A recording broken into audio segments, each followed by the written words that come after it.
2024 సంవత్సరంలో కుంభరాశి వారికి ఏ విధంగా ఉండబోతోంది? కొత్త ఏడాదిలో కుంభరాశికి చెందిన వ్యక్తులు తమ భవిష్యత్తును తెలుసుకోవాలని భావిస్తారు.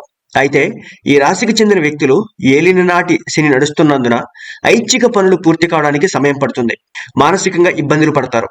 పని చేయడానికి 100% పని చేసిన ఫలితం మాత్రం అంతంత మాత్రంగానే ఉంటుంది. నిరుత్సాహపడతారు.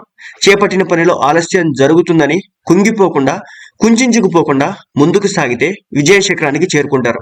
అయితే ఏ కారణం చేతనైనా లక్ష్యాన్ని మార్చుకొని మరో దారిలో ప్రయత్నం చేయడం మంచిది కాదు. జ్యోతిష్యం ప్రకారం కుంభరాశి వారికి శనీశ్వరుడు అధిపతి. దీంతో ఈ రాశికి చెందిన వ్యక్తులు ఆత్మవిశ్వాసంతో ఎక్కువ తెలివితేటలను కలిగి ఉంటారు. అయితే కొంత కఠిన స్వభావాన్ని కలిగి ఉంటారు. ఈ నేపథ్యంలో ఈ ఏడాది కుంభరాశికి చెందిన వ్యక్తులు కెరియర్ ఏ విధంగా ఉండబోతుందో తెలుసుకుందాం. కుంభరాశిలో రాశికి అధిపతి అయిన శనీశ్వరుడు ఈ రాశిలో సుమారు 1.5 సంవత్సరాలు ఉంటాడు. కాబట్టి చాలా జాగ్రత్తగా ఉండాలి. చేపట్టిన పనుల్లో ఆలస్యం జరిగినా అధైర్యపడకుండా ముందుకు సాగితే విజయ శిఖరానికి చేరుకుంటారు. భవిష్యత్తు విజయానికి ఇదే శిక్షణ అని భావించి పని, ఉద్యోగం, పరిశ్రమల్లో కష్టపడి ముందుకు సాగాలి. ఇక ఆర్థిక విషయాలు చూసుకుంటే కనుక ఈ రాశికి చెందిన వ్యక్తులు ధనస్థానంలో రాహు ఉండడం వల్ల సంవత్సరం మొదట్లో సామర్థ్యానికి అనుగుణంగా సంపద కలుగుతుంది. అలాగే స్వయంపాలిత స్థానమైన ఏకాదశ కుజుడు స్థానమైనందుకు ఏడాది మధ్యలో కుటుంబ సభ్యుల సహకారం లభిస్తుంది. సకాలంలో ధన సహాయం అందుతుంది. ఇక ప్రేమ వివాహం విషయానికి వస్తే ఈ రాశికి చెందిన వ్యక్తుల జాతకంలో గురుబలం లేదు కాబట్టి పెళ్లి గురించి పెద్దగా కలలు కనకూడదు. ప్రేమ విషయంలో సరైన నిర్ణయాలు తీసుకోలేరు. గందరగోళానికి గురవుతారు. ఎవరితోనైనా ప్రేమలో పడినా అది కొద్ది రోజులు మాత్రమే ఉంటుంది. ఇక కెరీర్ విషయానికి వస్తే కనుక కుజుడు వృత్తి స్థానంలో ఉన్నందున అది అతని స్వక్షేత్రము. వ్యవసాయదారులు భూమి మీద వ్యాపారం చేస్తే మంచి లాభాలు పొందుతారు.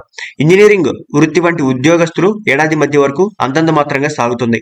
ఇక ఆరోగ్య పరిస్థితి విషయానికి వస్తే ఈ రాశికి చెందిన వ్యక్తుల ఆరోగ్యం ఈ సంవత్సరంలో క్షీణించవచ్చు. అష్టమంలో కేతువు ఉండడం వల్ల మనసు తరచూ కుంచుకుపోతూ ఉంటుంది. అంతేకాదు మానసికంగా ఇబ్బందులు వచ్చే అవకాశం ఉంటుంది. ప్రతికూల ఆలోచనలకు దూరంగా ఉండడమే మంచిది. ఇక విదేశీ ప్రయాణం విషయానికి వస్తే కనుక సంవత్సరం ప్రారంభంలో విదేశాలకు వెళ్లే అవకాశాలు అయితే ఉంటాయి. పరిశోధన రంగంలో ఉన్నవారికి విదేశాలకు వెళ్లే అవకాశాలు ఎక్కువగా ఉంటాయి. వైద్యులు కూడా ప్రత్యేక నైపుణ్యంతో విదేశాలకు వెళ్లే అవకాశం ఉంటుంది. ఇక నివారణ చర్యల విషయానికి వస్తే కనుక ఈ రాశికి చెందిన వ్యక్తులు జీవితం సుఖ సంతోషాలతో సాగాలంటే శనీశ్వరుడు దృష్టి శుభంగా సాగాలన్నా భగవంతుడి దయ అవసరం. కాబట్టి ప్రతిరోజు హనుమాన్ చాలీసాను పఠించండి. ముఖ్యంగా కుంభరాశి వారు గుర్తుపెట్టుకోవాల్సిన విషయం ఏంటంటే ఈ రాశి వారికి 2024 సంవత్సరంలో అనుకున్నంత స్థాయిలో పాజిటివ్ గా రిపోర్ట్స్ వచ్చే అవకాశం అయితే లేదు. కాబట్టి కొన్ని జాగ్రత్తలు అయితే తప్పనిసరిగా తీసుకోండి. అది ఆర్థిక విషయంలో కావచ్చు, కెరియర్ విషయంలో కావచ్చు, ప్రేమ విషయంలో కావచ్చు, వివాహం విషయంలో కావచ్చు, కెరియర్ విషయంలో కావచ్చు, ఆరోగ్య పరిస్థితి విషయంలో కావచ్చు, వీటన్నిటిపై కూడా మీరంటూ ప్రత్యేక శ్రద్ధ పెట్టి దైవ పూజ ప్రతిరోజు చేయడం ద్వారా ఎలాంటి ఆపదలు నష్టాలు రాకుండా మీరైతే గట్టెక్కగలుగుతారు. అలా కాకుండా అన్నిటిని లక్ష్య పెట్టక మీరు ఉంటే గనక తప్పనిసరిగా జీవితంలో కొన్ని ఇబ్బందులు ఎదుర్కొనే అవకాశాలు అయితే ఉంటాయి అనే విషయాన్ని మాత్రం మర్చిపోకండి.